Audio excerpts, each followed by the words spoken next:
original Metroid Prime game is remastered on Nintendo Switch.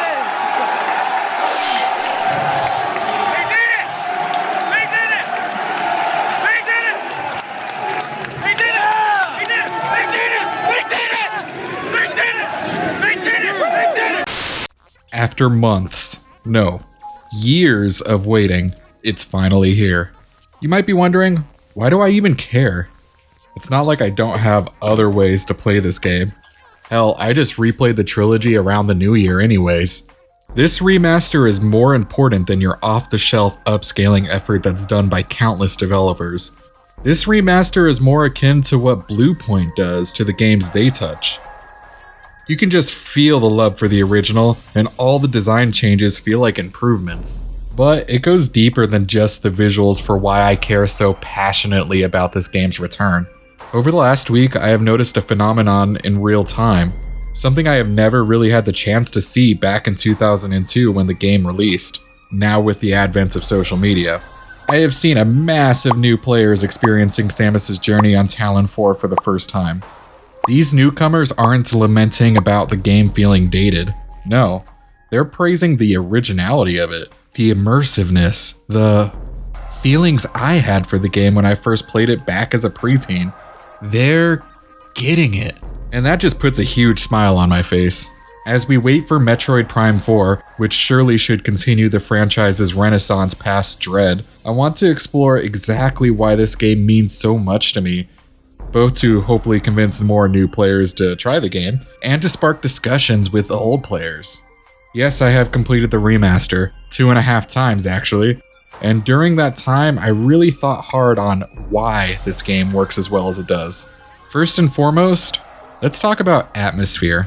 When people think about the atmosphere of a Metroid game, the words isolation and dread, funnily enough, usually come up. Take the unsettling and eerie beginning moments of Super Metroid. At the risk of sounding cliche, it's quiet. Too quiet. You get the general feeling that there is some bad shit that happened here.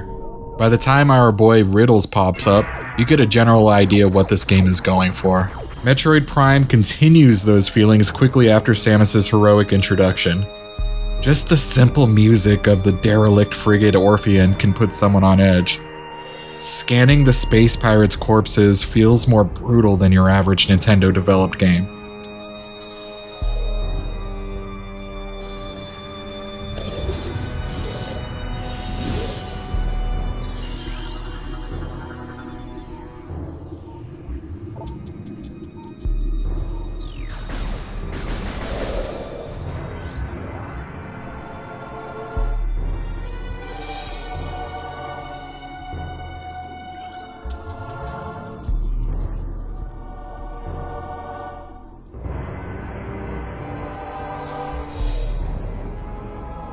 After your first boss fight and escape sequence, you make your way planetside and get greeted to a new way to describe the atmosphere of this game. Wonder. Prime is able to pull off what most video game worlds should strive to do. To feel immersive. To have your world feel lived in. To have meaning. People often talk about the raindrops that hit Samus's helmet in the Talon overworld area of the game. It's brought up so often it almost feels like a joke at this point. You will see the word soul attached to it when describing the scene. The remaster devs added to this effect by having the rain stream down the sides of the arm cannon while you're in this area. While soul is one of my favorite words to reference in my day-to-day life to describe minute details of things that I enjoy, I think it's actually a great way to describe Prime. Every room in this game has a name. Almost any object can be scanned, and the game trusts the player to just figure it out. This concept feels so foreign to most recent Nintendo-developed games, besides, of course, Breath of the Wild. There is no objective marker other than an optional hint system which takes its time to give you information. There is no dialogue, besides the optional couple lines that this port oddly gives you the ability to choose, of course. The story isn't fed to you through cutscenes or anything of the like. No. Prime trusts its players to figure out the story by the use of scanning the environment. I'm sure everyone's heard of environmental storytelling. In this case, it's a little bit more literal. It's an interesting story about a powerful and alien force being sealed away by a wise civilization, while sinister beings try to use the literally corruptive power in a multitude of bad ways. It's also just fun reading things in the villains' perspectives as their plans go awry due to their own incompetence or because of Samus herself. But the creatures also have details, the plants have details, almost everything has its own details about them. They all feel like they have a purpose. The headline for Polygon's review of Metroid Prime states, "In Metroid Dread, Samus is an action hero. In Metroid Prime, she's a scientist." I think that's a really interesting way to describe this game. Sure, it can be a little slower paced if you want it to be, but it works really well. Now, of course, this is all optional, and if you just want to go in guns a-blazing, ignoring any semblance of a story, then you can mostly figure it out. It makes a lot of the story optional. Why is that a good thing? Well, it just makes it more replayable for the future. Speedruns become more fun when you can skip all the story beats. Just like how you could play the Souls games by ignoring the item descriptions that they give you. Not only that, and yes, I'm going to have to be the "it's like Dark Souls" guy, but the world you explore is designed in a similar fashion as a Lord ran. You find fun in learning the map, finding shortcuts, optimizing routes, remembering areas you could go back to, etc. I could also argue it's similar to a Spencer mansion from Resident Evil, in which mastering the layout is vital, and in that case you just swap keys and puzzle items with fun power-ups.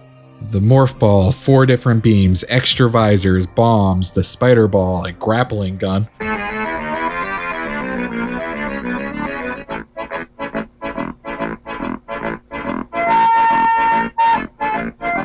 Beam missile combos, extra suits, they're all here and very fun to play around with.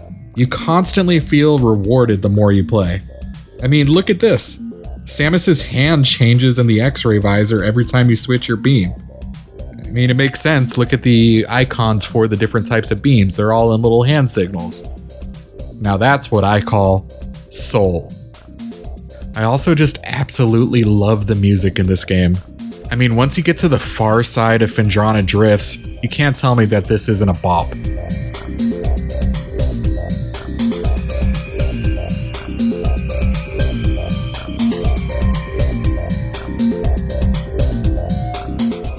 Now, I've been praising the original game mostly, but let's praise the remaster a little bit. Originally, Metroid Prime controlled a bit different than most first-person shooter games.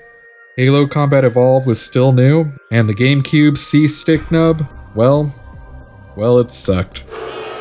Okay, before you boo me, I love the controller for a lot of different uses. It's just not ideal for what we consider for modern FPS controls. Metroid Prime was smartly designed around the failings of the GameCube controller. On the original release, you didn't use the right stick for anything other than switching your beams.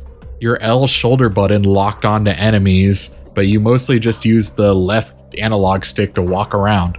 You can use the right shoulder button to look up and down to manually aim when you needed to, but it wasn't very often that you actually needed to do that. To me, it's pretty normal, but that's because I've been playing this game on and off for the last 20 years.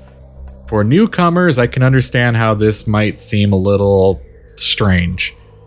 The trilogy release added motion controls pretty similar to how Metroid Prime 3 worked.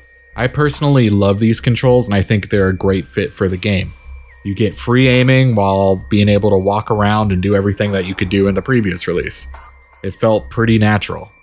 But in the eyes of a new player that just wants to play their first-person shooter with normal dual-stick controls, I can see how that would be a little off-putting. The remaster is brilliant by giving you a plethora of options to try to control the game. You got your dual-stick controls, a version of the Wii motion controls, the original GameCube controls, and a hybrid of the GameCube controls with gyro aiming. Now personally, I did not really jive with the default dual-stick controls.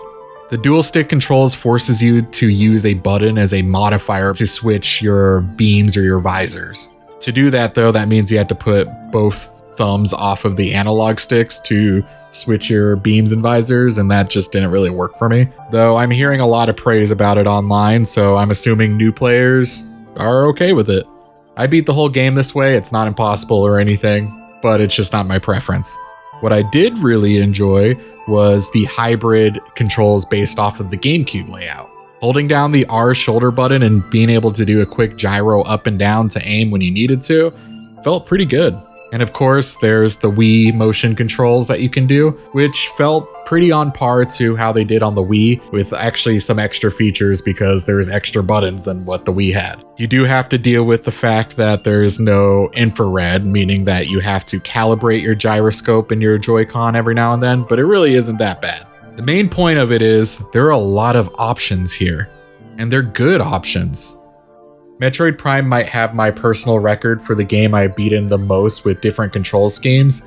I mean, I've done the GameCube, I've done the Wii, I've done mouse and keyboard with Prime Hack, which by the way, I have a Prime Hack video, and Prime Hack has been consistently updated, and basically all my criticisms for it have been fixed, so that's nice. I've done it in VR with an Oculus headset. I've now played it with dual stick controls on both a Joy-Con and a Pro controller, while also trying the Joy-Con pointer controls. At this point, I might as well try to break out a Guitar Hero controller and try it that way. There are other little improvements to this version of the game, like how doors open instantly as opposed to waiting for the doors to load. I should also mention that this game looks absolutely beautiful on the OLED model Switch. I'm still a little bit giddy that I can play this portably if I want. The only negative thing about this remaster is that the fusion suit was taken out of the game. Let me just grab this copy again. I'm just really happy that this game is accessible to new players. Before, it was kind of hard to recommend this game because a copy of the Wii version was so expensive. And sure, they released the trilogy on the Wii U, but I mean, who owns a Wii U anymore, right? Right? As we continue what I call the renaissance of the Metroid franchise, I want to remind you all that it didn't have to be this way. There are plenty of other Nintendo franchises that just disappeared. After Other M and after Federation Force, I was really afraid that Metroid was going to be on that list. It's no secret that this isn't a huge seller for Nintendo. People know the name, but a lot of people only know the name because of the genre that it helped create. But after Metroid Dread and seeing what I'm seeing now after the remaster's release, I feel like that tide's changing. If the rumors are correct, it's looking like they're going to re-release Metroid Prime 2 and 3, and I'm so eager to see what new players are going to think of those games. And as we continue to wait for a fourth game that I never thought would actually happen, I feel content. I have hope for this franchise in a way that I didn't have as much before. If you couldn't tell by the videos I made for this channel before, I have a huge love for this franchise. At the hardest moments in my life, it's been there for me. And I'm really getting the feeling that it's going to be there for me in the future as well. So I plead to you, if you're a new player, give this a shot. Or if you're an old player and you enjoyed it 20 years ago, play it again. It's certainly worth it. Thank you very much for watching this video. I know it was just me gushing over this game for an extended period of time, but I do appreciate it. Thank you very much to Katie for making the thumbnail for this video. Much appreciated. If you enjoyed this, check out our Callisto Protocol video that we made. Special shout out to Phil, who did a great job writing that video. And if you want to do the like, comment, subscribe thing, yeah, you can do that. I don't know, whatever.